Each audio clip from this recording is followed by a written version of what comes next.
Let's like to open the meeting, and if you'll all join me in the Pledge of Allegiance. Recording in progress. I pledge allegiance to the flag of the United States of America and to the republic for which it stands, one nation, under God, indivisible, with liberty and justice for all.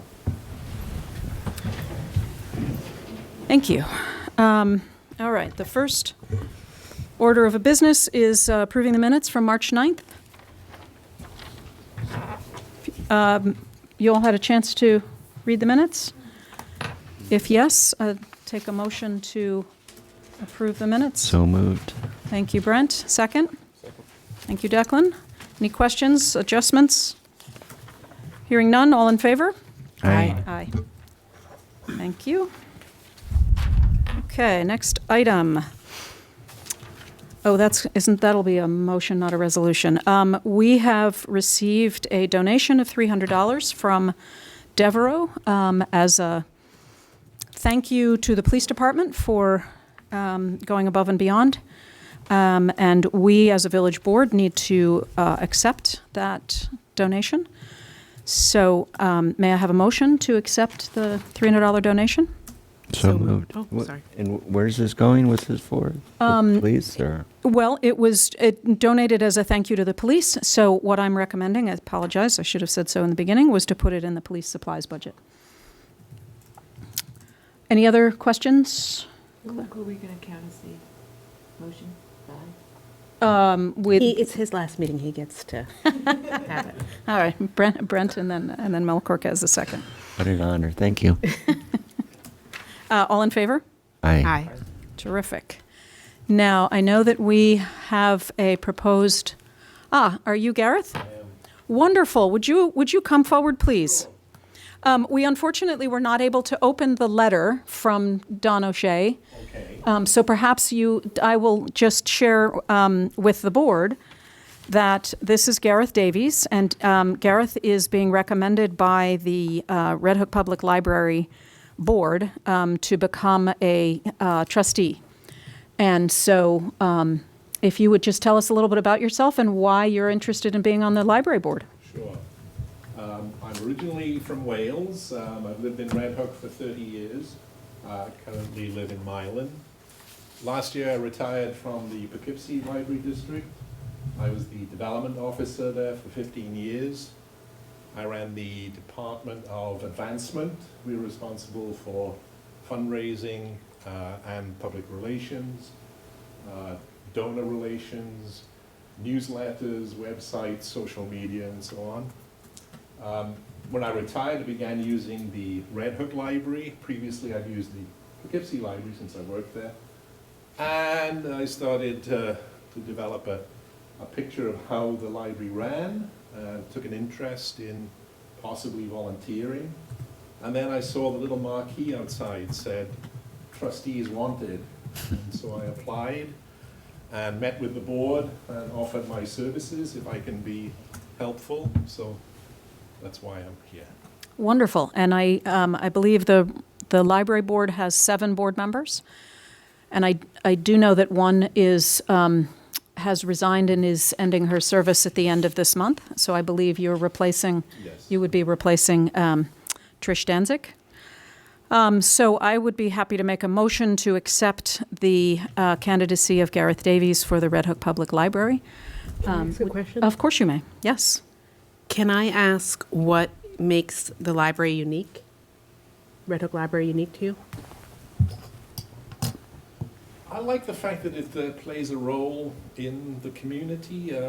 Some years ago, there was an issue of the traffic light, I believe, and the library played a role in rallying the community and getting a picture of different voices in the community.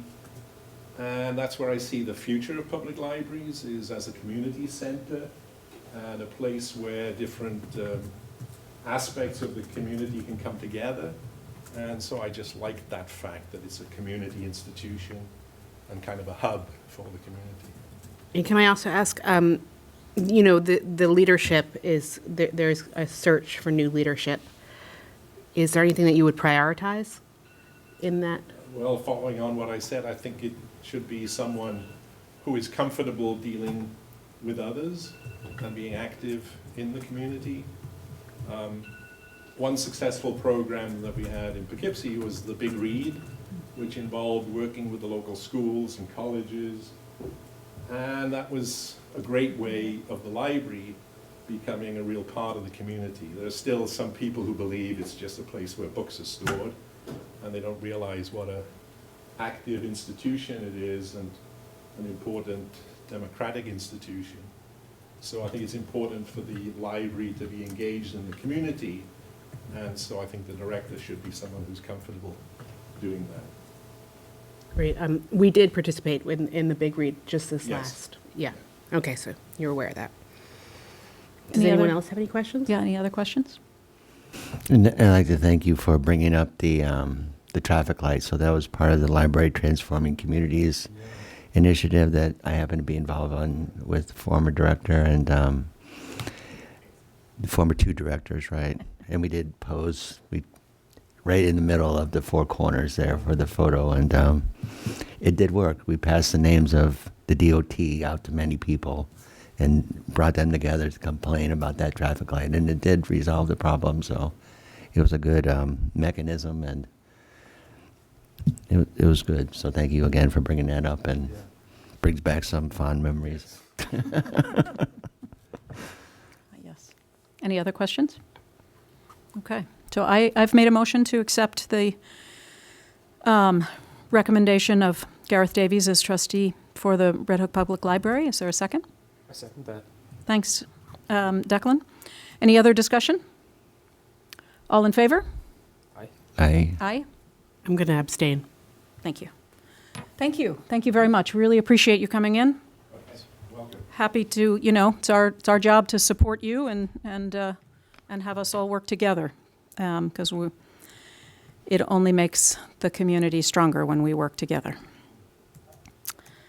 The next order of business is the Allstate Power Systems annual contract. We talked about that briefly at our workshop meeting. This is a contract to service our generators. And I have not gotten an update to the contract. It is currently for 3 generators. There's one here for Village Hall, there's one for the water treatment plant, and there are now 2 at the wastewater treatment plant, one for the Red Hook Commons plant and one for the new wastewater treatment plant. So that's what I'd like to do, is to discuss and hopefully pass the contract for those 3, and then I will bring you an amendment for the new wastewater treatment plant generator.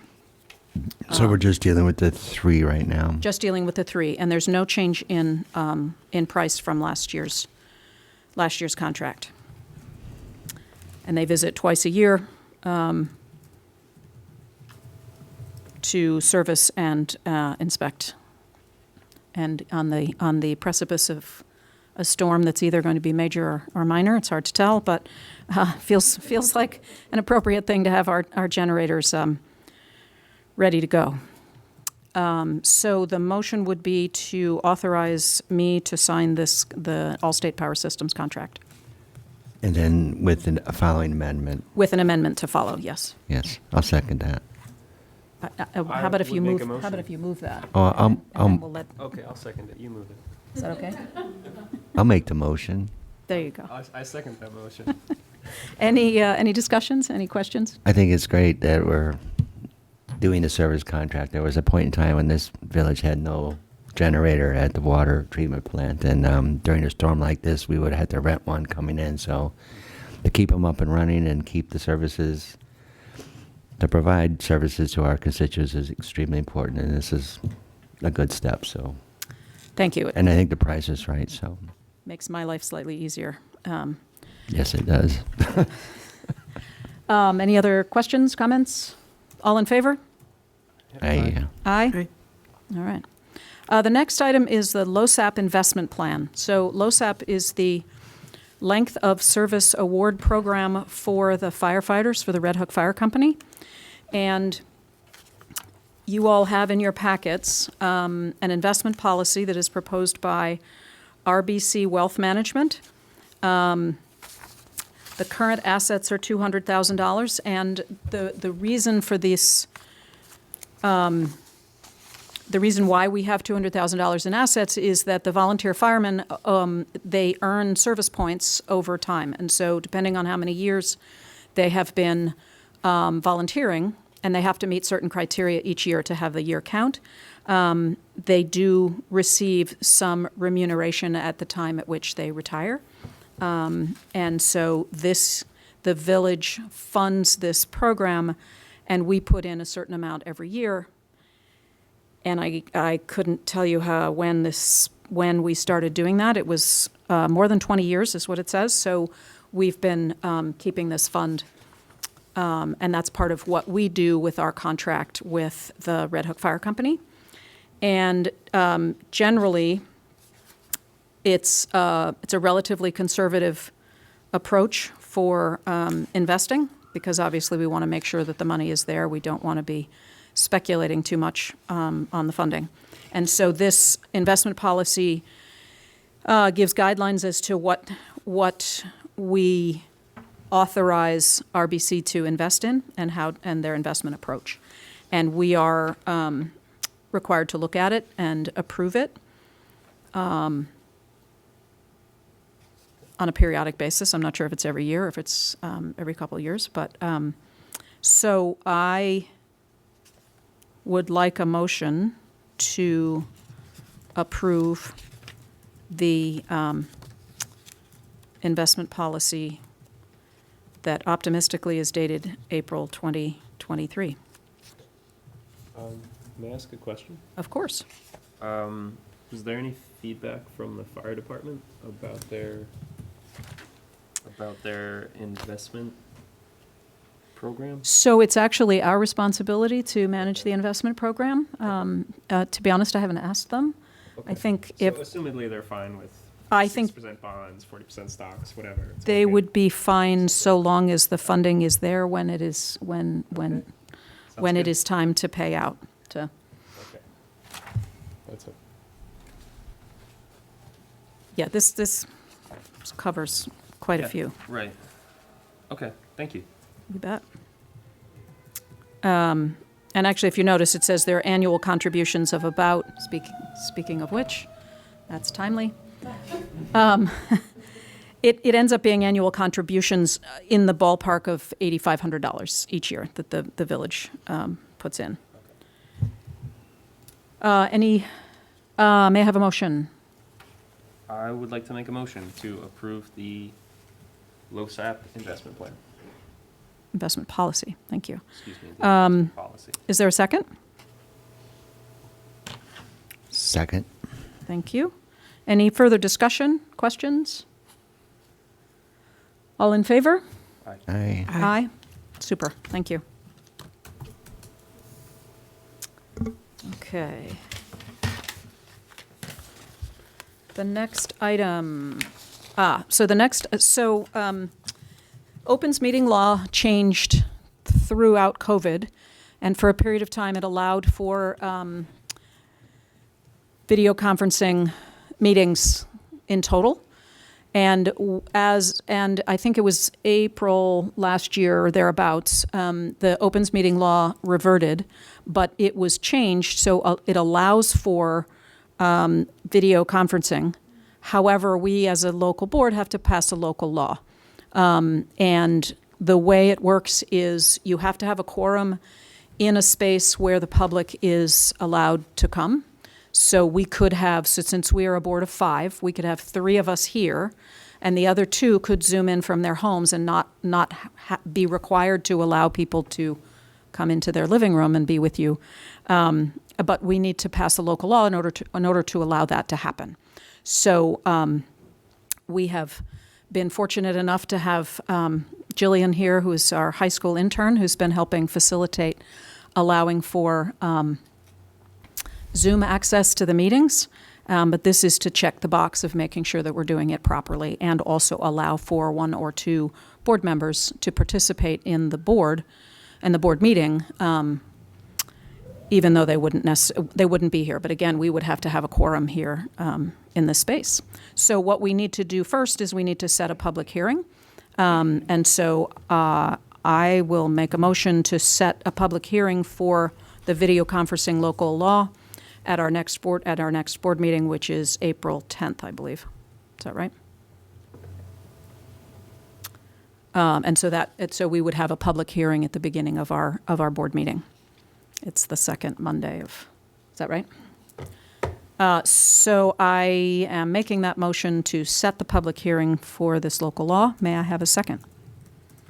And in the meantime, we will be presenting it's a very standard local law that just allows for this to happen. May I have a second? Second? Thank you. Any further discussion? All in favor? Aye. Thank you. Okay, the next item is a budget discussion. We had a workshop meeting last week to talk about the general fund. Tonight, I want to just go over the water fund. And we're gonna try a couple things here. Take that one, thanks. I don't have copies for everyone, but if anyone would like a copy, I can look with Brent, too. you can come up here. And then, can you make me host, and we'll see if I can This is small share. print. Yeah, my little grab one. Thanks. All right. Let's see. Let me get this up on my, there we go. Now we're over here. This is testing my technological abilities. There we go, look at that. And unfortunately, there's just a lot of information on here, so it's, and I probably can't, the notes are too big, so I apologize. What you're looking at on the screen, on the left, Jillian, can you just shift it just a little bit, or if you push it forward? Oh, there you go, perfect. On the left is the proposed budget. On the right, there's an adjusted budget, there's a year-to-date line, and then there's the projected actual. And then there's an approved this year's budget all the way to the approved budget. What you don't see on this screen, well, actually I can scroll over, is I have actual from prior years.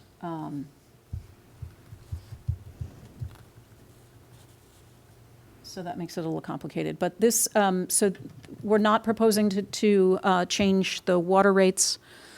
The water finals are when someone calls to make a final water read usually at a property sale. We do charge a fee for that.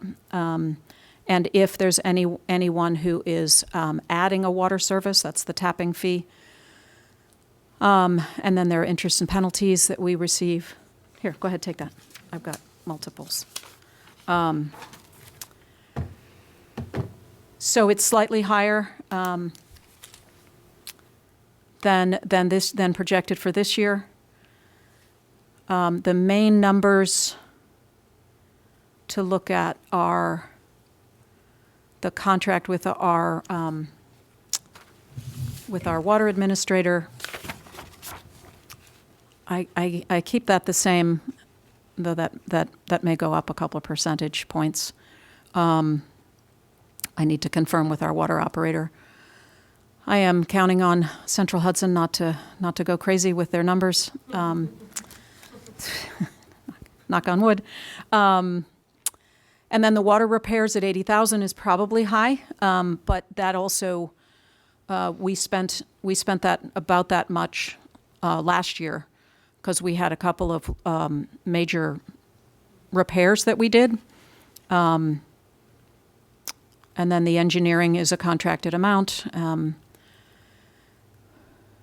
And the rest, there's water software, hardware, software updates, which is down a little bit from this year. This year we did a significant upgrade in our water meter reading system. And then We are still paying off our Phase 1 and Phase 2 of the water projects. And the USDA reserve there of $25,000 is a requirement of our USDA water projects. And that evens out. So Can I ask a question? You want to go ahead and keep going? do you want me to say no? Yeah, of course you can ask a question. Yes. The single audit A133, did you check that with the auditors? So the single audit, we are required to do, we're required to do a single audit for the sewer project. But part of that audit is prepping the books and making sure everything, and so it's a basic amount. We have an amount in the sewer project, but we're probably going to have to do another one next year. And we're going to use up the budget that we have in the sewer project. So just in case we can't make an adjustment in the sewer project, I wanted to make sure that we had money in here to cover those costs. Because it does actually, it includes the water fund in the audit activity. And did we get any type of, I don't know, consensus or at least an introduction from an auditor of how much that would be as far as the cost for the single audit? I do. When we signed the agreement with the auditor, there's pricing in there. There's a pretty wide range. And when I met with the auditor and said, what's the range? First of all, it is quite expensive. What he said was it depends on how much work they need to do to get the information that they need. I will tell you that Ray, me, Jen, and Michelle put in a lot of time in the audit that we're doing now. So we should be on the lower end of that number.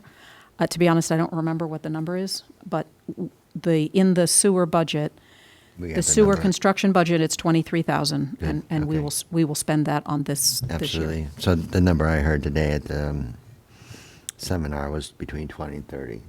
So I just want to be.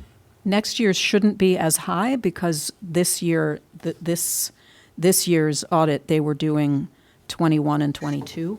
And so next year, because it's all been prepared and it's just the next year's item, so it should be both easier on all of us and less work on their part. But I don't have a specific estimate. But you're in the right range then. Yeah.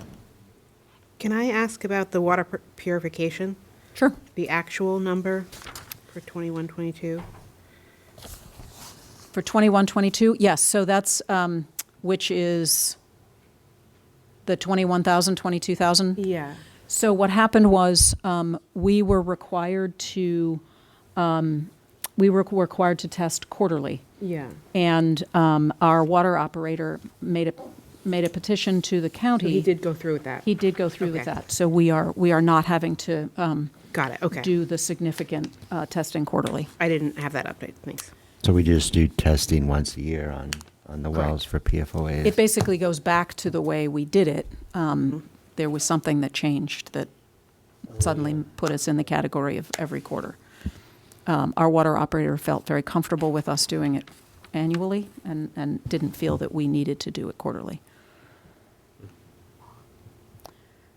Any other thoughts or questions or? And the interfund transfer, is it staying the same? Or we? Yeah. And that's to support the sewer. Yeah. And part of that is because we have no idea what our sewer costs are going to be. And we're not anticipating needing more this year than last year? No.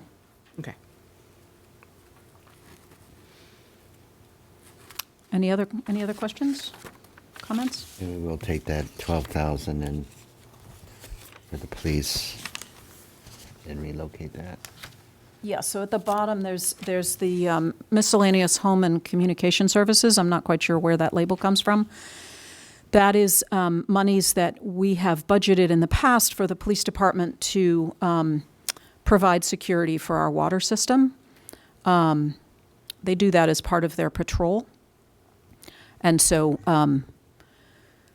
I think the plan or the question was, should we put that into the interfund transfer? Because we really don't know what the numbers are going to be yet, so I'll make that move. So I can move the 12,000 down to the interfund transfer. We What we do number have is an that? I'm est, sorry. we do have an estimate for the sewer, but it's just, Well, so for the, sorry, did I Yes, say sorry. that too fast? No, I just was trying to find the number because I Yep, got, sorry. yeah, thank you. it's on the back page. Yeah, I appreciate it. And we do have estimates for the sewer costs, but without really going through the process of having an active sewer, we don't know the ins and outs of this, that, so we're assuming things without really going through the process. So this will be interesting, the first year. Yes, a big learning curve. May I ask a couple of questions? Absolutely. All right, thanks. So, I'm not quite sure what this means. There's a net income below total expense on the back page. What that is revenue minus the expenses. Okay. So does for that us, we mean- want that to be zero. Because we are not a for-profit enterprise. Okay, so, and we're just projecting, like, we might have a cushion there for this year, where, Oh, we might. okay,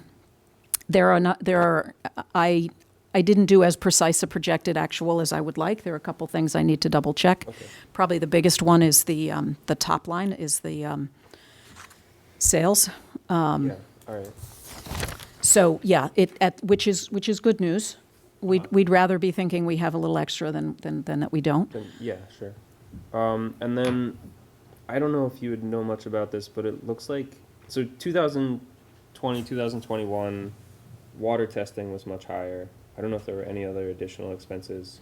So that was a large, actual, but like 2019 and 2018 were also, and even 2017 were pretty high relative to our budget from last year and our budget for next year. Why the shift in like For which, $200,000, which- and just in the water fund, like in total expenses on the back page. Our so the total biggest, the expenses are reason, significantly yeah, lower. the reason why there's a negative is because depreciation is included in there. And depreciation is, if you look, here you can see it on this line on the screen, it's towards the top, it's at the beginning of the expenses, and we don't get the depreciation number until the auditor goes through the, our accountant goes through it, and then they determine what the depreciation is.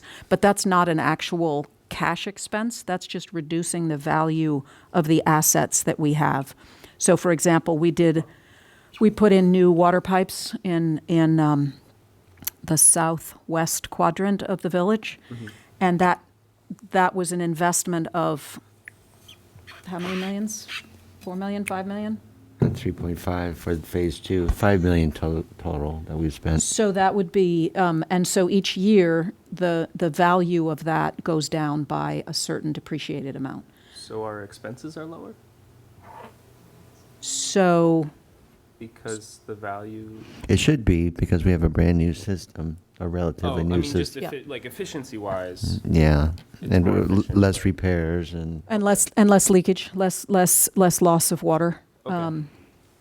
for example. Does that answer your question? I suppose so. Yeah. So the idea is that we had to make more repairs in 2018, 2017, 2019, and that made the budget or the actual expenses significantly higher. So the tricky part is the actual expenses. You really need to, and I should have done this here. To the- You need to just delete or subtract the depreciation, because that's, all right. because the depreciation is not an actual cash expense. Yeah. We're not cutting a check for 313,000. So if you go down to the bottom, 313, so that'd be under 500,000 for 2021 and 22. Okay. So our expenses they're projected to go up a little. Okay. I can't do that math in my head. But that's why, I'm sorry, that is, and I should do apples to apples on this, so I will adjust this chart to Oh, show okay. that. All right. Thanks. It's the depreciation that is creating the difference there. Okay. Any other questions? Nope, that's everything. Thank you. Okay. This is a draft. I will make the one change and tidy it up a bit. And so this I'll put forth as the water budget. If anyone has any further questions or thoughts about the water budget, please don't hesitate to let me know. And then I can show you, let's see if I can do this quickly. I have an initial sewer fund, and I have drafts, sorry, these are drafts if you'd write that along the top. And you guys may want to pass those out. This I feel less confident about right now. We have a bid for the sludge removal for the sewer system. We have a pre-bid meeting that was supposed to be tomorrow, which we've moved to Thursday because of the snow. And those bids are due next Friday. And so that will give us a sense of what it's actually going to cost us to have the sludge removed. It's the solids that get removed from the wastewater treatment plant. We have 2 wastewater treatment plants. And then it's also the solids that get removed from all of the individual tanks. We don't know how often we will need to pump out the tanks. The manufacturer of the tank and the engineers tell us 3 to 5 years, but we really don't know. So there may be a tank that for some reason needs pumping this coming year. We're hoping not, but that's one of the things that we will be monitoring along the way. The other thing we know that we will need to be pumping out is the grease traps. So restaurants, they send their grease goes out to a grease trap, and that needs to be, that it will be multiple times in a year. There are some of the restaurants that actually currently pump out their grease every month. And so we think we've given them a larger tank, and so therefore it won't be quite as often, but it will be potentially every 2 months or every 3 months. So that's still all in the learning process. Can I ask a question? Oh, I'm sorry. Of course. I was cutting off Brent. Was Brent going to say? So every year we'll be, doing routine maintenance, cleaning the screens, and at that time we'll be checking. There's a device called the sludge judge, and seeing where the capacity is of the tank and monitoring those and keeping records. And with our new Diamond Maps software, we'll be able to track usage and rates of necessity to pump. The commercial ones, as Karen had mentioned, the grease traps and the restaurants especially will be something to keep an eye on. They have to be maintained. There is penalties associated with not pumping. So that's all being part of the process and part of the monitoring process that we'll be doing probably in the first couple years of operation of the sewer. And the other item is that at the end of the project, so as of last Friday, we had 6 tanks remaining to be installed. And then there's restoration of all the properties and all the disturbance that the project has created. So the project, and then we will turn to long-term financing. So we have a 30-year loan. It's actually a no-interest loan from EFC, which is a state agency. And so we will have payments every year that we need to pay back to EFC. It'll be both capital and interest. And we won't know that exact cost until the whole transaction has happened and they've purchased the bonds, et cetera. So these are estimates that are in here. So there's a line item for capital revenue that we receive, and then there's at the bottom there's a line item which is matching because they should match for the bond payment. And did we include a short-term asset No, budget line? no, I need to add that. I will Yeah. add that. So I think according to USDA, we could put up, what they estimate is 15 grand, but if we want to, $15,000, but if we wanted to kind of match what the sewer or what the water is, 25,000 a year, it's it's a good safety factor for her. So if something goes south the first couple years, we could keep replacing it using this balance reserve. that we have accumulated. Okay. It's just good policy. I might, year one, I might try with 15, but I'll target 25, but I don't know how I'm not quite sure how we'll get there, but I'll work on it. It's a goal. It's a goal, exactly. Can I ask my question now? Please. So the sludge removal, if you guys are looking at contracts now, is it something that we pay yearly and it's going to be part of that whole thing, they're going to be covering it, or are we going to be paying like for each individual removal at a certain year? So the contract that we are putting out to bid will start April 1st and will go to next May 31st, because we thought it would be ideal to have it as part of the to match our fiscal year. And the way it's being bid is a cost per 1,000 gallons removed. So it isn't a fixed number, it's a rate, because it's going to depend on how often and how much needs to be removed. And it's part of the operating and maintenance cost of the project. So your estimates that came in, and when we estimated project, we had the capital cost and the O&M cost. And so we kind of factored all that stuff in, and now we're kind of honing in on what the exactitudes of those numbers will be. And we'll get to find out at this, and then through monitoring over the course of a couple years, we should have a pretty clear idea of frequency and cost. But if we're assuming that we're going to not need to pump them in the next 3 years, we're going to have to budget to be able to. Right. Yes, and all at the same time. But keep in mind that the treatment plant has to be maintained and pumped. Yeah, So that's a separate. That's part of the O&M that you'll be paying, even though a residential tank may not need to be pumped every 3 to 5 years. It's the cost of maintaining the entire system, for everyone. And I would just add, for a contractor, they'll have a certain amount to do every year because of the wastewater treatment plants. Yeah. Because they get pumped out every year. The grease traps are something that happen regularly, so that will happen within the year.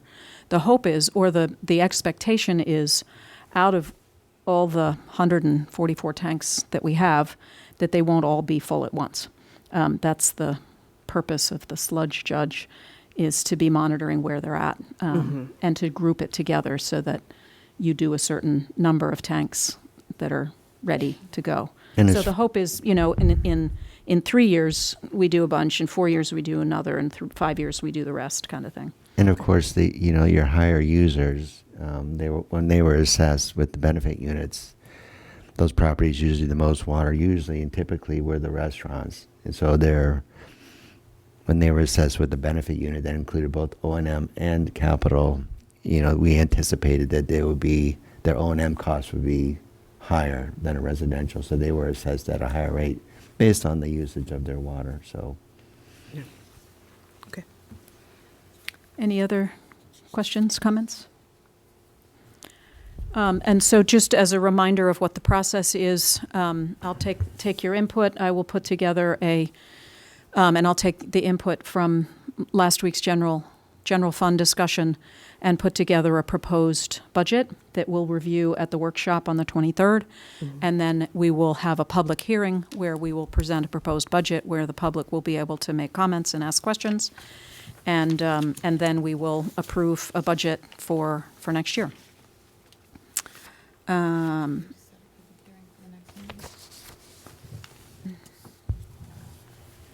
Yeah, I guess I do. So I do actually need to set a public hearing for the April meeting for the budget. So may I have a motion to set a public hearing for the budget for the April 10th meeting? So moved. Thank you, Declan. May I have a second? second. Thank you, Brent. All in favor? Aye. Okay, thank you. I'm sorry, I have one more question. Yep. All right, so it looks like currently our. Oh wait, I was on the wrong line. So we don't have a revenue for this year. We have limited revenue We this have year. limited revenue, but there's anticipated greater expenses Next year? in the next couple of months. Or, oh, this is for, I'm sorry, that's the 23-24 budget. Okay, for next, yeah, I guess it would be for next year then. Okay. Yes, think because I was we'll just have a confused. full, we'll have a full year of taking care of the system. Operations, yeah. Yeah. Okay, thank you. Let me stop sharing. There we go. Okay, I'm going to get Brent in the screen there. Okay, thank you. The next item on the agenda is budget adjustments. We have adjustments for the general fund, the water fund, and the sewer fund, if you look on the back of the page that you have. The general fund includes the donation from Devereaux. And there's other revenue. That's, what is that? Anyway, it's $10. I don't remember what it is. But we need to have our budget match what is in. And then if you look, so for example, court supplies is there, no, sorry, it's court miscellaneous has gone over budget, and so taking it out of the court supplies.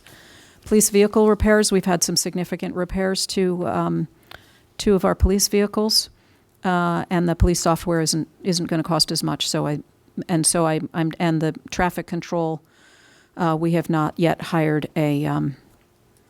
the traffic control is for the school crossing guard. And then for the snow equipment, we've had a certain amount of equipment repair. And the general business district snow removal, now that I'm taking a little out of that budget, we're going to need it, but we're not going to need it because it's all going to melt by Thursday. And then for the water fund, the interest and penalties are higher than budgeted, and the manual meter reads won't be as high. So that balances out that. And then for the sewer fund, the sewer charges that are coming in, these are the capital fees that we need to be accumulating in order to pay our capital payments. And then there's some, and then we have a sewer principal payment of $9,500 that we need to fund. So that comes out of the sewer charges. Did I see on the A133 on the sewer budget? 8133. The A133, the audit. I did not, right? Oh, because Is that part of the project, or? It would be part of the project. I didn't include the project cost in this budget. Okay. That's at the bottom of my spreadsheet. So this is a resolution. It states that the meeting is here at Village Hall. And it's just basic. The village board desires to amend the general water and sewer fund budgets to reflect current information and expenses. Whereas the village board has reviewed the following schedule of budget adjustments. Now therefore be it resolved that the Village of Red Hook amends the general water and sewer fund budgets as shown in the schedule above. May I have a motion to approve this resolution, which is resolution number 5? So moved. Second? Second. Thank you, Declan. Any further discussion? Hearing none, all in favor? Aye. Aye. Wonderful. Okay, the next meeting, as I mentioned, there's a village workshop on March 23rd. If anyone's interested, we normally meet upstairs in the conference room. Please, you are most welcome to join us. And then our next village board meeting is April 10th. Next item on the agenda is committee reports. And we have our treasurer, Ray Toll, and this is Ray Toll's last meeting as treasurer. He is retiring and starting to check off his travel budget list shortly thereafter on Friday. So I'll just take this opportunity before you present your report to say thank you. Thanks, Rob. Ray came in the beginning of COVID, and so his transition was about as difficult as it gets. because you weren't in the same room with the person leaving the job, and there was a lot of learning on the job. So the village is very grateful for your service, and we look forward to those postcards you're going to send us when you're far and wide. So with that, please present your... I really appreciate the kind words. It's even, for me, I've really enjoyed this job. I think at my age, I've just decided it's time. I look at pictures of myself and I keep saying, it's time. So, but it's been really good, and I really enjoyed working with everybody at the Village Hall. And I have a lot of very fond memories. So, without further ado, the Treasurer's Report for the month of February 2023. The account balances are as follows. General Fund, $729,675.73. Water Fund, $304,637.72. Payroll Clearing Account, $31,701.25. Sewer Fund, $50,812.34. Hardscrabble, $8,210.60. Village Green, $7,674.32. Health Insurance, $5,674.24. And petty cash, $60.83. The reserve checking balances are as follows. Fire Department, $5,047.60. Police, $14,626.54. USDA, $134,413.56. Highway, $26,259.24. Snow Reserve, $3,288.59. Tower Reserve, $17,760.63. Unemployment, $4,556.75. Court Reserve, $3,307.76. Office Reserve, $975.22. The monthly expenses for the month of February were as follows. The General Fund, $127,831.88. Water Fund, $38,174.04. Payroll Clearing Account, $1,959.72. And the Sewer Fund, $553,033.63. And that represents the EFC Submission 12 distribution. That concludes the Treasurer's Report. Thank you. And just to clarify, that sewer money is going to go out momentarily. A motion to accept the Treasurer's Report? So moved. Second? Second. Thank you. Any questions, discussion? I'd just like to thank Ray personally and part of the Fraley Street contingent that we built over the years, and time to pass the torch down the other block, I guess, but it's all good. But thank you for your service, and Thank you very much. it was indeed coming in Friday mornings and asking you where the vouchers were, so. We both don't have to go through that That's again. right. So, thank you again. All- Appreciate it. All in favor? Aye. Aye. Thank you. And with that, another important piece of business, since Ray is retiring as of Friday, we need a new treasurer. And I would like to make a motion to appoint Lori Urban as the new treasurer for the Village of Red Hook as of midnight on March 17th, I think is how that works, right? Is that when you're done? 1201. So I would like to make a motion to appoint Lori Urban as the treasurer of the village. May I have a second? Second. Oh, Ooh, a lot of seconds, love it. Unanimous seconds, right? And so in the spirit of different contingents of the village, we have Lori, who's from the northeast quadrant of the village. So thank you for adding to the representation. Well, to some degree. All in favor? aye. Aye. Thank you. All right, now it's my reports. The police report. For the month of February, we had 284 incidents. 181 of them were in the village of Red Hook, 91 in the town of Red Hook, and 12 in the village of Tivoli. There were 87 water tower security checks. There were 104 uniform traffic tickets. Of those 104, 44 were in the village of Red Hook, 43 were in the town of Red Hook, and 17 were in the village of Tivoli. Parking tickets, 10 in the village of Red Hook, 5 in the village of Tivoli, and 1 in the town of Red Hook. There were 5 arrests, 2 in the village of Red Hook, 2 in the town of Red Hook, and 1 in the village of Tivoli. And being the day that it is, I forgot my fire incident report. The fire department did bring them to me, and I have my little chart, and I just don't have it with me.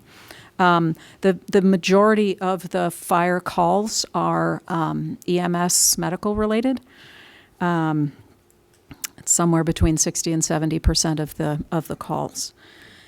And I will have my multi-month report next month. And that's it for my reports. So Deputy Mayor Kowalczyk, Thank it's you. on you. I'll start with the Village Green Committee monthly reports for February 2023. The current balances of the Village Green Committee's related budget accounts as of February 28th are as follows. Community beautification, we have a negative balance of $103.22. We are still waiting, I believe, on a $1,000 grant to come in from the New York State Urban Forestry Council, and that will clear that number up. The shade tree contractual expenses were negative $800. That's because of some emergency tree removal for the last couple storms. And the Village Green checking account, $7,674.32. There were no Village Green Committee meetings held during the month of February. Residents and businesses interested in having a tree or trees planted on their adjacent village street or New York State highway right-of-ways, volunteering for planting days, or sponsoring a Village Green Committee beautification project may contact David Pearson or the village clerk. You can contact me for another week or two. The Village of Red Hook Highway Department, I think this will be the last. The Village Highway Department is not picking up brush, leaves, or yard debris during the winter. I did notice some piles starting to accumulate, however, so once we're done with this storm and spring kicks in, we'll be resuming that pickup. The village's seasonal all-night parking law is currently in effect as of November 1st through March 31st. No parking is permitted on village streets from 11 o'clock p.m. to 6 o'clock a.m. and on New York State highways from 2 a.m. to 6 a.m. When snow and or ice removal operations are underway, any vehicle parked or abandoned on any street may be removed by or under the direction of the Red Hook Police Department or any responding law enforcement agency. Costs associated with vehicle towing and storage will be charged to the vehicle's owner. The Highway Department requests that property owners remove street-side athletic equipment such as basketball hoops, garbage receptacles, and other temporary obstacles from the sides of the street to prevent damage during snow removal operations. The owner and or occupant of every building or lot in the village with an adjoining sidewalk shall remove snow and ice within 24 hours of a snowstorm at the direction of the mayor and or board of trustees. The Highway Department may remove snow or ice left uncleared at a cost of $2 per linear foot. This cost will be assessed and collected with the next tax levy. And Brent, just to clarify, that's 24 hours after the end of the snowstorm, At correct? the end of the snowstorm, which is still pretty tough if you have a lot of, we've been really fortunate this winter, but the last couple snows have been pretty heavy, so hopefully we'll Maybe it'll skirt this one. all melt in 24 hours after the end.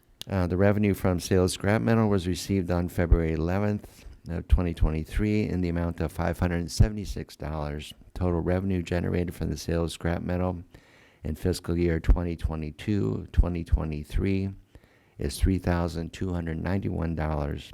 Since the inception of the scrap metal recycling program in September of 2007, $47,154.46 has been generated. Proceeds from this program go toward the purchase of tools and equipment for the village highway, water, and materials management departments. Residents and businesses interested in donating scrap metal may contact the village highway department at 845-758-8600 or the village clerk's office.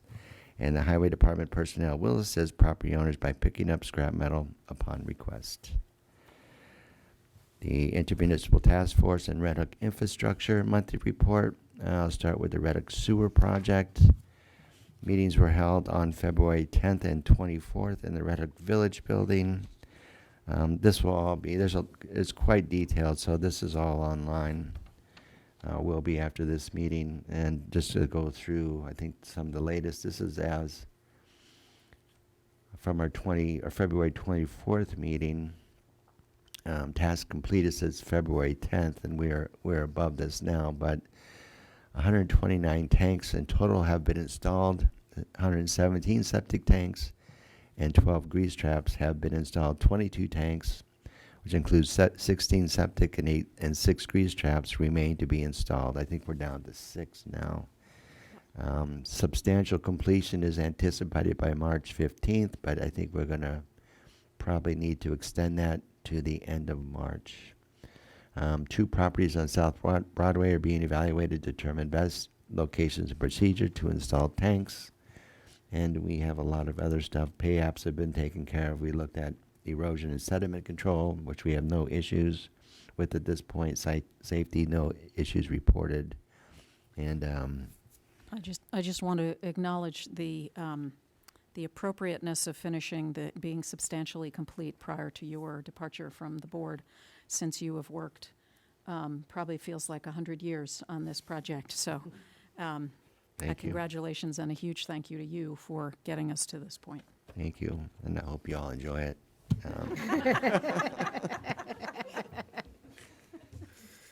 The Village of Red Hook Water Distribution System Maintenance and Improvement Project. We've had a meeting on February 16th with our village engineers, Delaware Engineering, and our water operator, C3ND. And we're just looking at upgrades, scope of work for our new $1.8 million water improvement project, which will improve our control systems at the Wellfield site, paint our elevated tank on Tower Street, put in new mains, valves, hydrants on Cherry and Grave Street, possibly curbing on that to match the southwest quadrant. And if we have the money, to try to repair the interconnect valve between the town of Red Hook's water supply and the village of Red Hook's water supply. So.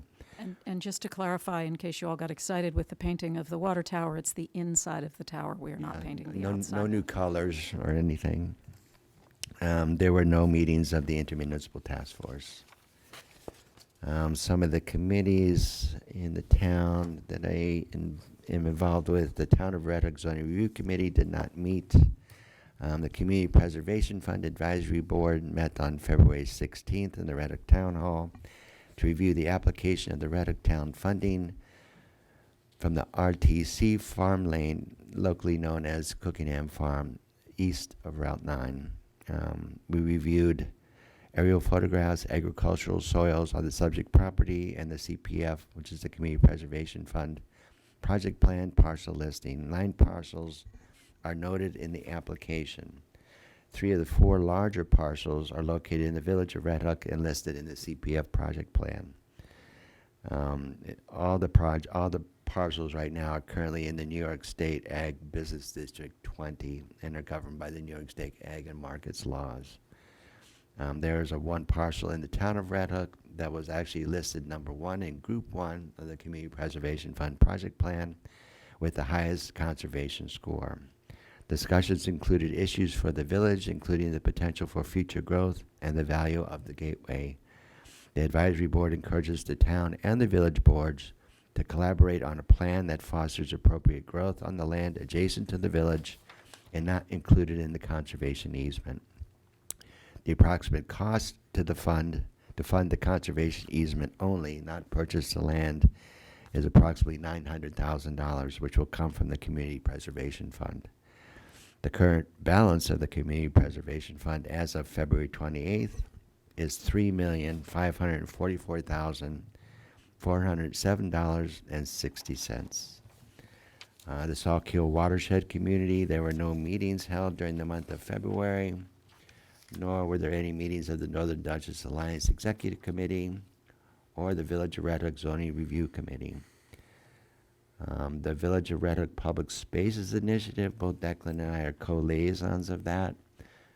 Ash Bradley Rickard and I met on February 24th in the Red Hook Village Building to review and discuss a grant opportunity for pollinator pathway groups involving both the Village Public Spaces Initiative and the Village Green Committee. The possible grant award of $3,000 is to be used for habitat restoration. The grant, sponsored by One Tree Planted, will support a range of activities, including tree planting and pollinator gardens for the environmental restoration. Ash Bradley Rickard is preparing the application. Hopefully he sent it out. Good, excellent. So hopefully we'll be successful and get the $3,000 grant. We've been very fortunate with grants for the Village Green Committee and the PSI Committee. And that is all I have. Thanks, Fred. That's it? I can't believe it. Well, there's more, but just have to read it online. Thank you. Thank you very much, Brent. The next item are the reports from Trustee Lang, who is not here, so I will make my way through them. The Water Treatment Facilities Monthly Report. In the month of February, the Village Water Treatment Facility treated 5,921,500 total gallons, which is an average of 211,500 gallons per day. There were bacterial samples for the month were collected and transported to PACE Analytical Services, and all the results were as they should be, meaning there was an absence of coliform and E. coli. Chemical usage, the water treatment plant used 75 gallons of sodium hypochlorite, which is an average daily use of 2.4 gallons per day.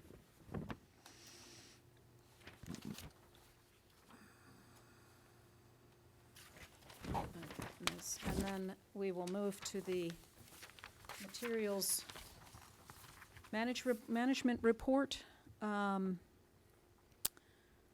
We picked up a total of 0.93 tons of commingled.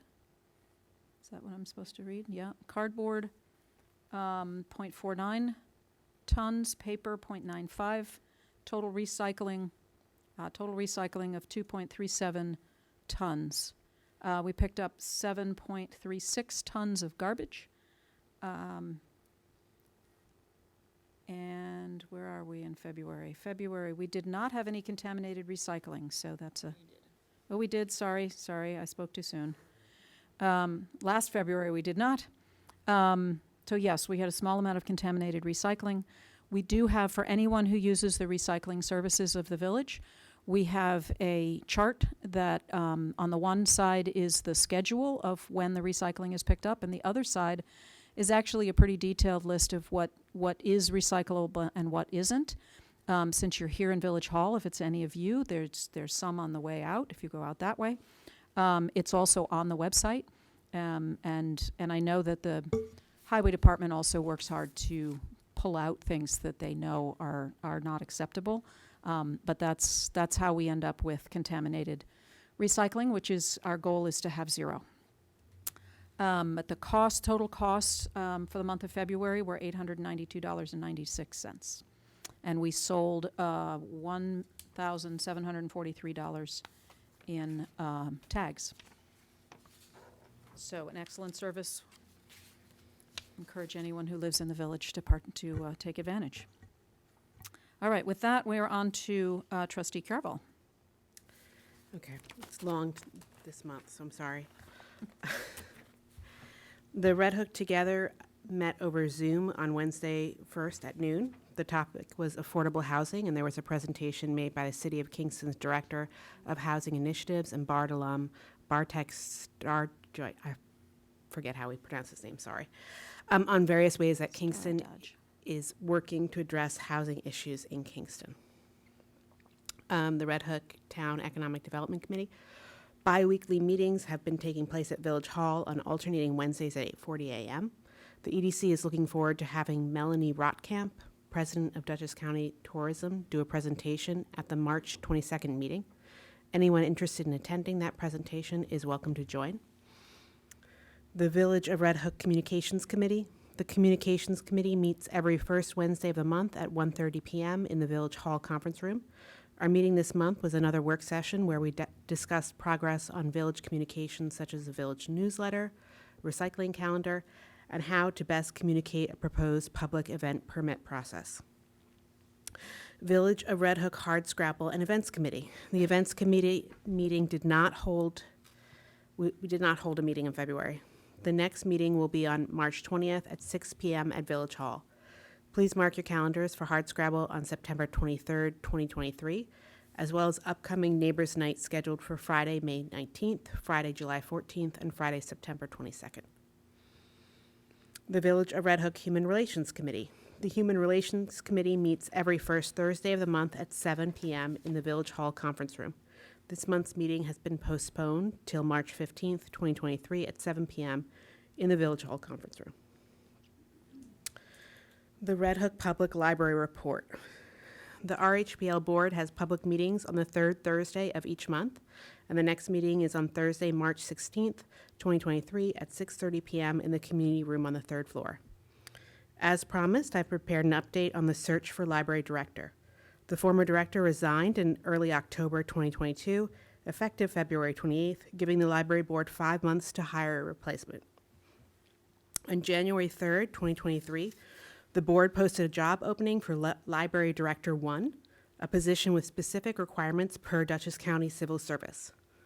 Following the interview process, the board reported on February 9th, 2023, that all 3 of the board's top candidates withdrew their applications. The remaining applicant, who is also a current member of staff, was rejected, and the board voted to reopen the search. At the same February 9th meeting, the library board also voted to approach Tobias Teeger for the position of interim director for approximately $5,500 a month. Mr. Teeger, who lives in Philadelphia, began work on February 27th, commuting to the library 4 days a week. On Friday, March 10th, nearly a month after electing to reopen the search, the RHPL board posted a new job listing for library manager. The change in civil service job title allows the board to interview candidates who have 2 years of college study, rather than the master's degree in library science as a Library Director 1 position requires. As a point of clarification, Red Hook Public Library's New York State legal status is that of a municipal library because it is chartered to the Village of Red Hook. This is why the village board votes to approve library board trustees, as we did tonight, and I, as library liaison, continue to submit monthly library reports for the village record. In spite of the fact that the tax base of the library is the town of Red Hook and the Red Hook School District, Red Hook's Public Library 1865 charter establishes its service area as the population of the village of Red Hook. The United States 2020 Centennial Census sets the population of the village at 1,975. By New York State law, libraries that serve under 4,999 patrons may avoid the expense of a certified public librarian by hiring a library manager with only 2 years of college study. To complicate matters, though the town and the school district are considered unserved areas on the Dutchess County Library Service Area Map, the Library Board's library manager job listing posted on March 10th describes RHPL as serving over 11,000 people.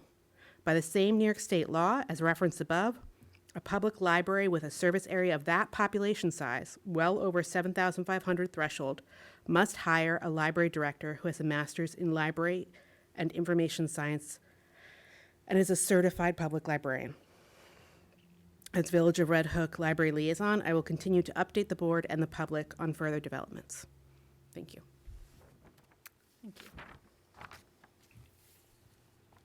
And Trustee Dwyer McNulty. Sure. All right. The building department issued 4 building permits in the month of February. one certificate of occupancy, one certificate of compliance, one municipal search. There were no orders to remedy or stop work orders or court appearances. There were over 135 fire inspections, and there were 4 complaints. The planning board met on February 9th, 2023. A site plan was approved for a property at 7,350 South Broadway. Site plan was approved for 29 West Market Street. Site plan was approved with conditions at 29 West Market Street at the same tax parcel. Site plan was granted a 1-year extension for a property on Firehouse Lane. I'm not going to read the whole tax parcel ID. It's on Firehouse Lane. Signage was approved for 37 West Market Street. And a minor subdivision lot line alteration application for property located at 7,617 North Broadway was tabled until March 9th, 2023. The Zoning Board of Appeals met February 23rd, 2023. They tabled an application for interpretation to a property located at 35 to 39 Garden Street. And that is everything for the Zoning Board and the Planning Board. In the month of February, the Red Hook Building Department received $1,260.30 in income from fire inspections, interpretation, building permits, certificate of occupancy searches, and that's all. Yeah, thank you. Great, thank you very much. Okay, that's all the committee reports. Under general business, the one thing I just would like to mention is we do, in theory, have a large snowstorm that is coming this evening. The state and the county have announced a state of emergency as of 8 p.m. this evening. I did read that they will restrict you from being on the road starting at 4 a.m. I have looked at several different forecasts. There was a Zoom meeting from Central Hudson and then one from the county. Everybody's prepared. They've got extra people in. Emergency services is ready. The one thing that they ask folks is that if you are not part of emergency services, that come 4 a.m., don't be on the roads. Basically don't plan on going anywhere tomorrow. I think tomorrow is going to be a mess. Everything should be back to some sense of normal on Wednesday. But the less cars that are on the road, the better it is for those who plow the roads. One of the things that's interesting about the village is we have state roads, we have county roads, and we have village roads. So we have 3 different services who are plowing our roads, and so it is just helpful for them if you are not on the road. And if you have your car parked on a road, please pull it into your driveway. Because it's going to be, they refer to it as a long, yes, bless you, a long storm. So it's not going to be a couple hours. It's going to start at some point later tonight, and it's going to go till Wednesday morning. And because it's so close to being rain, it's heavy. And so that heaviness, and at some point it's going to turn to rain, and it's just going to be a mess. And they're expecting 30 to 40 mile an hour winds. So it's a wonderful mix for Central Hudson to be busy. Hopefully we don't lose power, but it is always a possibility. Anybody else have anything they want to add under general business? Okay, now I think we're here for what some folks are here for, which is public comment. Does anyone have, our basic setup is if you would limit your remarks to 2 to 3 minutes. This is an opportunity for you to make comments. This is not a back and forth with the board. It is our opportunity to listen to you, and we don't have a topic, so it's whatever you would like to share. We would be more than happy to hear from you. Come on up. State your name. The mic's over there. Yeah. please. Yeah. Your name. Good evening. My name is Sam Rose. I live at 20 Grandmore Drive. I am a resident of the town, not the village, but I'm here because the library impacts beyond just the village. A lot of us are aware that there is some concern about the current trajectory of the hiring of the next director of the library. As our newest library board member mentioned, it's a very important institution. It's a hub. It's more than just a lender of materials. It's where critical programming takes place. It's where families can go. It's where refuge can be sought. It provided many services during COVID and beyond that. It includes marginalized communities as well, new residents, multi-generational residents, non-native speakers, all abilities youth, senior citizens, and beyond. And the leader of the library has a lot to do with all of that. A lot of us perceive that there's been some irregularities in the hiring process, and whether those are substantiated or not, we don't know. But it would seem like there ought to be some kind of mechanism to provide oversight to the process, some way for the public to be involved in it. I know that there's a board, it's a volunteer board, we respect their work. We're not questioning their intentions, perhaps their judgment with certain decisions. And also, Milkorka brought up that it seems like there's a question about how to properly classify this library. I understand the charter that was created many years ago considers it a part of the village, but the funding comes from outside the village. It serves, like you said, at least 11,000 people, and it would seem that to preserve all that's been accomplished and the celebrated services that extend far beyond those 8 walls, there ought to be someone properly qualified to hold the directorship position beyond just 2 years of college, someone with ample experience, someone with a librarian's license. I know that there has been applicants that fulfill that criteria, and so I think a lot of us would just like to see that there be some sort of mechanism for the village or whoever has that power to provide oversight to make sure that everything is square and transparent and accountable. So thanks. Thank you. Thank you. Come on up.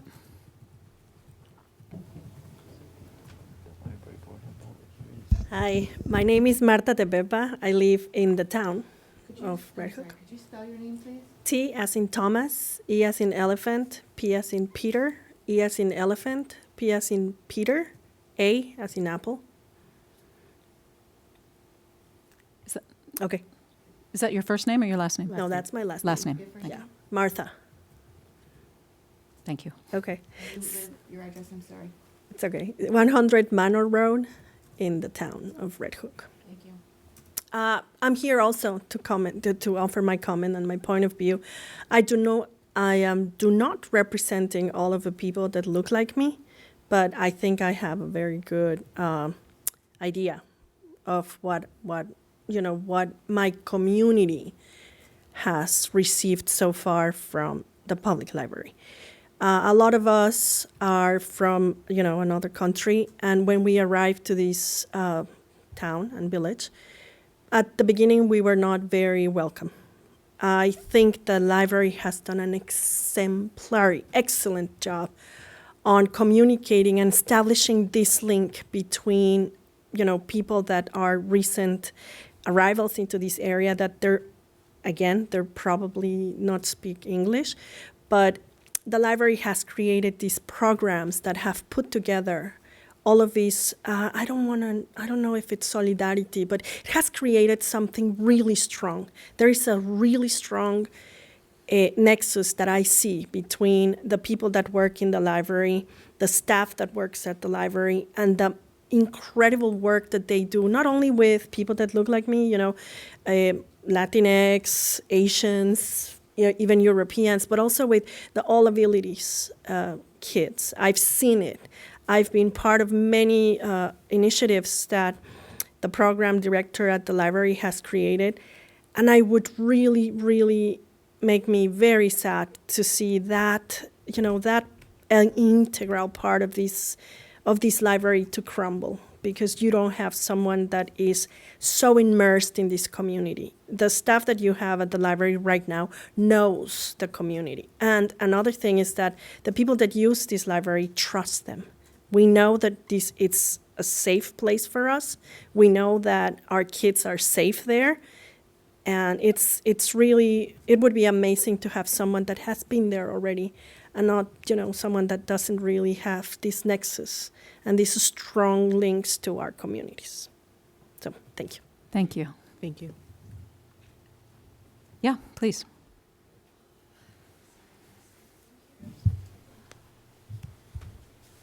If you just say your name and your address before you start. Ashley Teal, and that's 8 Elm Street, and we're in the town of Red Hook. You'll probably never see me speak again because I hate this beyond all reason. But I have lived in New Paltz, Kingston, and now Red Hook. I've also lived in Albany and on Long Island and in Queens, so I can say that I am a dyed-in-the-wool New Yorker and a true upstater. And I have been to every single library in every town I've ever lived in. And this is the only one that I felt like my children were welcomed warmly. The staff knows our names. I barely even have to pull out my library card when I take out books. I keep at least, I think I'm at 52 this week, is how many books we have checked out of the library. I do not homeschool. I am at home with a 3-year-old, and there is no universal pre-K.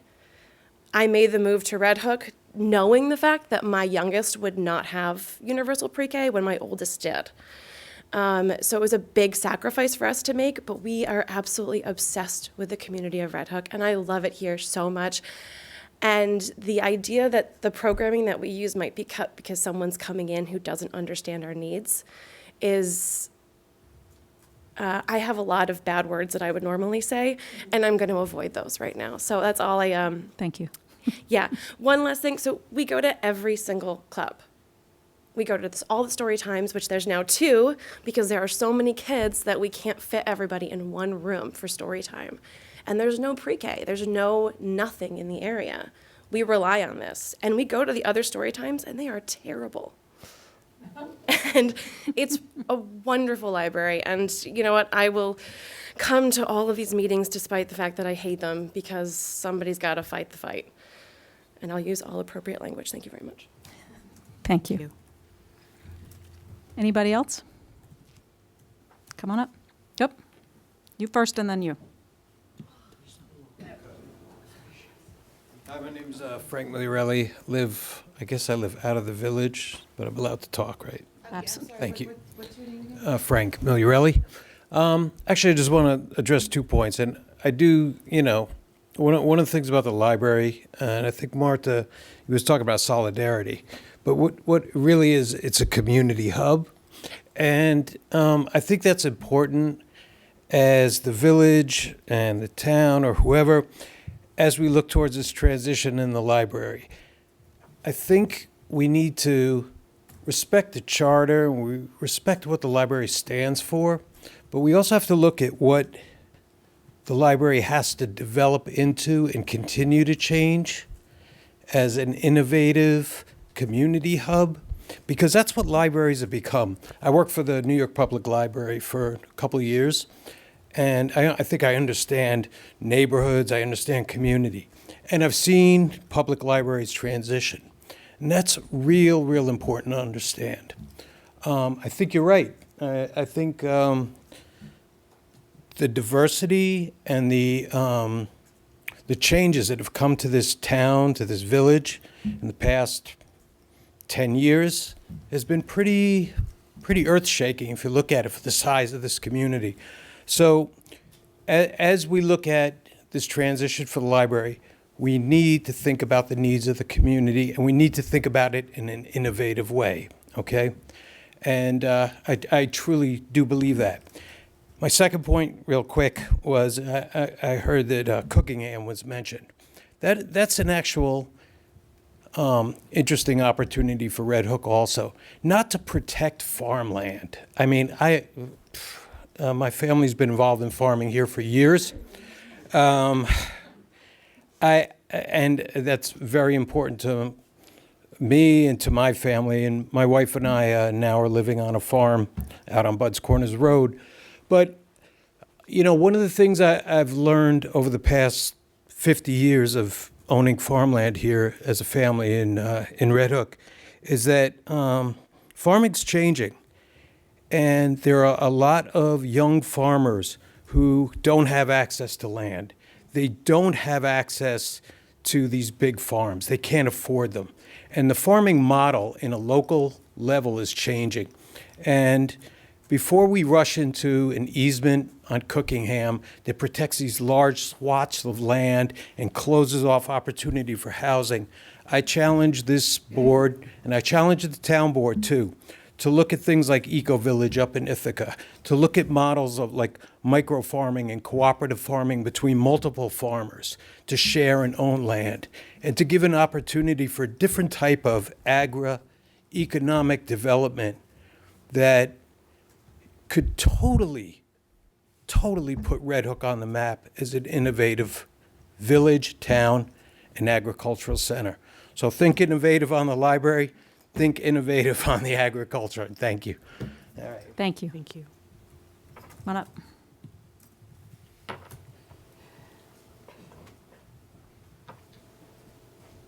Hi, good evening. My name is Lorne Norton.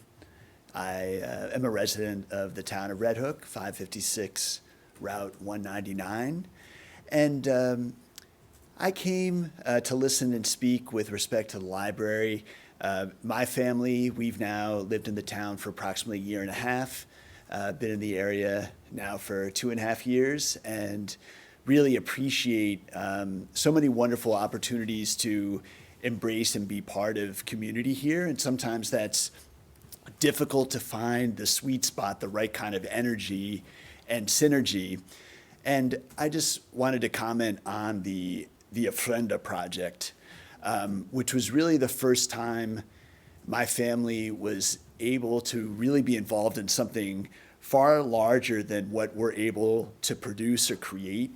I felt this collaboration between the library, Red Hook Central School District, Four Corners Farms, and also the Red Hook Community Center, just elevated my own individual participation, but even that of my family and everyone around. We were able to do something far greater than I think the individual capacity of each of us could put together. It was just a very powerful, special, unique experience.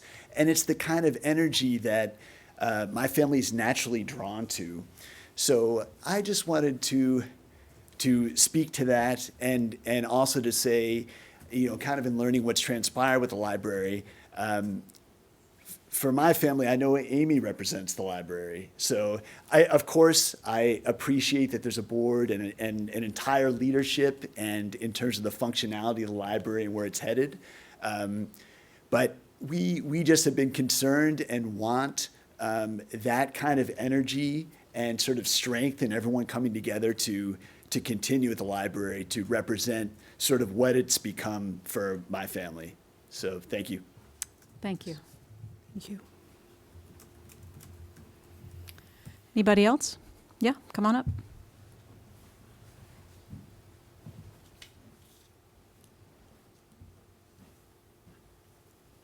Hi, I'm Ruth Ford, and we live in Milan on 770 Spring Lake Road, and I'm conscious of time, so I will be brief.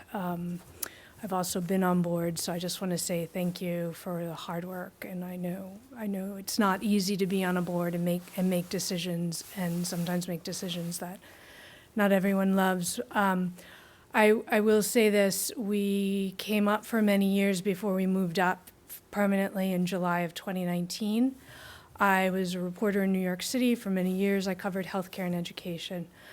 Just a little background about me. So we have twin boys, and they're at Lambs Middle School, Linden Avenue Middle School. So I would say that bringing my children up here with my husband over the years, the library was the reliable place where we could go We have twins. If anybody has twins, you understand the trauma.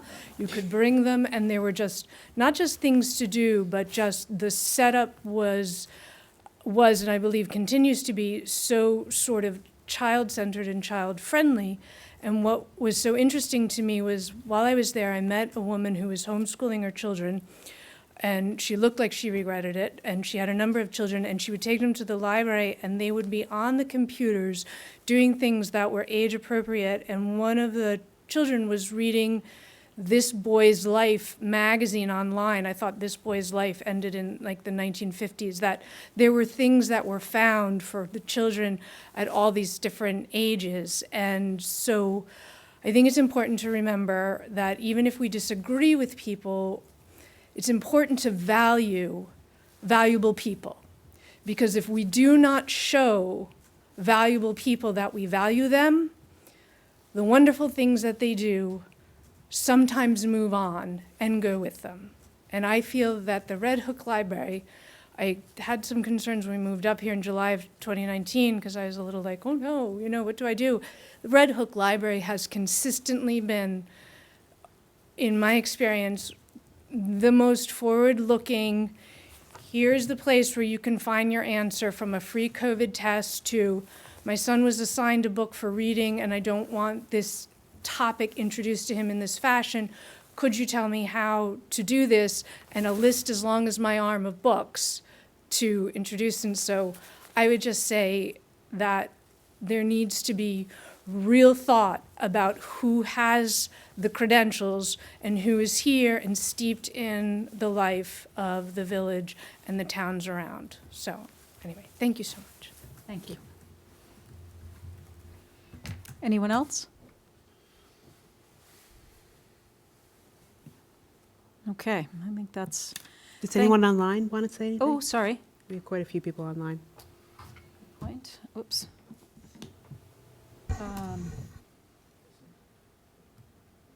Hold on here. If there's anyone online, do you have the microphone? I think is there. If there's anyone online who would like to speak, please just unmute yourself. Looks like Paul has unmuted himself. Go ahead. Hi, I'm sorry, we're calling from Paul's Zoom, but this is Paulina Oh. Malikin. I'm at 25 Fisk. Thank you all. I know it's late, so I'll be quick. I'd also like to join in the chorus of voices in support of our wonderful library. We are also relative newcomers to Red Hook and have found the library to be very welcoming. My mom has dementia and has wandered over to the library and has been so well treated, and we have friends who take English classes there, and my daughter has been helped with many books, and I can just want to echo what everybody has said about the library being a wonderful, welcoming place. And for us, Amy Smith has been the face of that welcome, and I would just want to voice my support for her, and also hope that there can be more clarity and oversight in the process of how the directorship is being looked at and the future of the library, because I echo everyone's concerns about how, at least in terms of the public perception, because we don't have insight into the inner workings about how things have been going. So again, with all due respect to everyone's volunteer efforts and all the work that's been put in. So thank you, that's all. Thank you. Hey, I have a public comment. Wait, hold on. Let's get the public first. Is there anyone else online who would like to make a comment? Please unmute yourself. Okay, not seeing any. Declan. Yeah, we just approved the board, but the library has public board meetings. The next one is Thursday, March 16th. So if someone has concerns about the library board, I would encourage them to attend the library board meeting. Thank you. Thank you. Okay, and because I'm going to forget otherwise, I'd like a motion to pay bills after audit. So moved. Thank you. Second?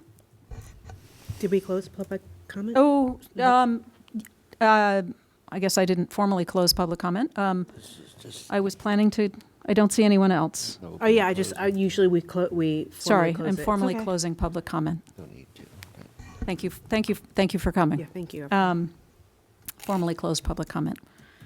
We don't have a lot of public comment, so it's really quite exciting to have all of you here, even though our responsibilities are a little unclear. But I personally very much appreciate your coming and sharing in a public forum, so thank you.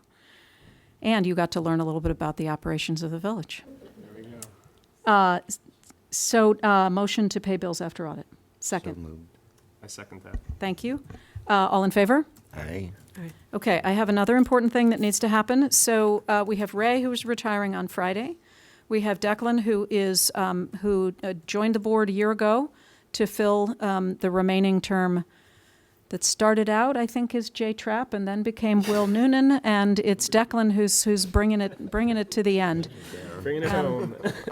And while Ray is traveling the world, Declan is going to go on and do some more, get a little more education, which is very exciting for him and all of us. We hope that maybe he comes back someday. But we also have someone who has been an integral part of this village and has dedicated an enormous amount of, blood, sweat, tears, everything you can imagine. Can we put him on camera? I can put him on camera. Yes, I can. There he is. You've been deputy mayor for how long? 10 years. 10 years. Brent has been, so I was appointed mayor in May of 2021, and then I was elected for the final year of Ed's term last year. And Brent has been instrumental in making me look like I actually know what I'm doing. Still trying to figure it out. But Brent has been an enormous addition to this village. He's dedicated an enormous amount of time and effort. He has given his skills and his experience for. When did you start on the zoning board? I started in the zoning board, back in 1991. So you all do the math. It's been decades of service, and so Brent is available on Fridays. He has a full-time job, and he does his full-time job Monday through Thursday so that he's available at the village on Friday. So Fridays are always a very busy day, and I do my best to absorb as much as possible as I can from him. But the one thing that I realize is that I'm not quite sure what he runs on, but one thing I am very sure he runs on is cookies. So I have a small tribute, which doesn't quite make up for however many years that is. Well, I tucked it away a little too carefully. Because we knew Brent would get into one. I didn't want that, and I didn't want the judge. The judge apparently found out about them. Oh, my God. So this will hopefully.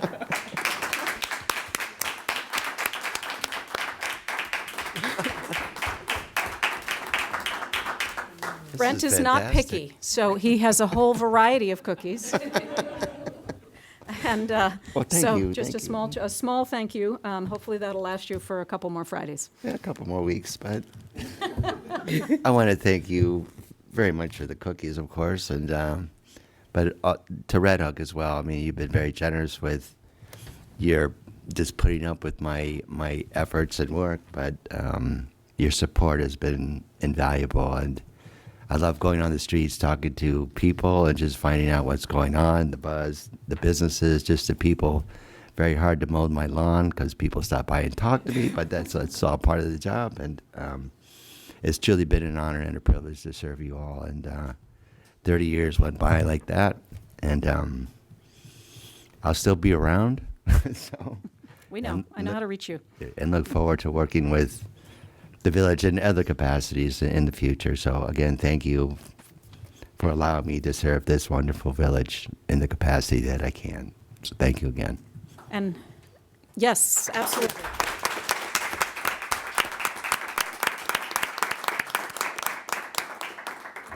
And I'll just say this is just the first of many tributes. And with that, sir, perhaps you would like to make a motion. I would.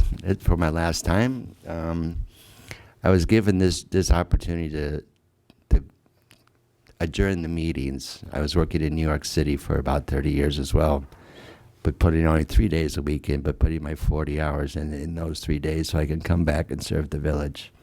So on Mondays I was pretty beat, and Thursdays we had a workshop because I was home on Thursdays that time, but pretty beat as well. So the mayors had given me the opportunity, since I was still partially alive and working and breathing, give me the honor to adjourn the meeting so I can go home and sleep. So for the last time, in my official capacity as deputy mayor and trustee, I'd like to make a motion to adjourn this evening's meeting. I would prefer that we not ever adjourn because I would like you to stay. But we know there are times when things need to move on, and so I will ask for a second. Well, maybe we don't get a second, so we can't adjourn. That's the trick. That'll fix you. Great. All in favor? Aye. Aye. Thank you. Thank you all.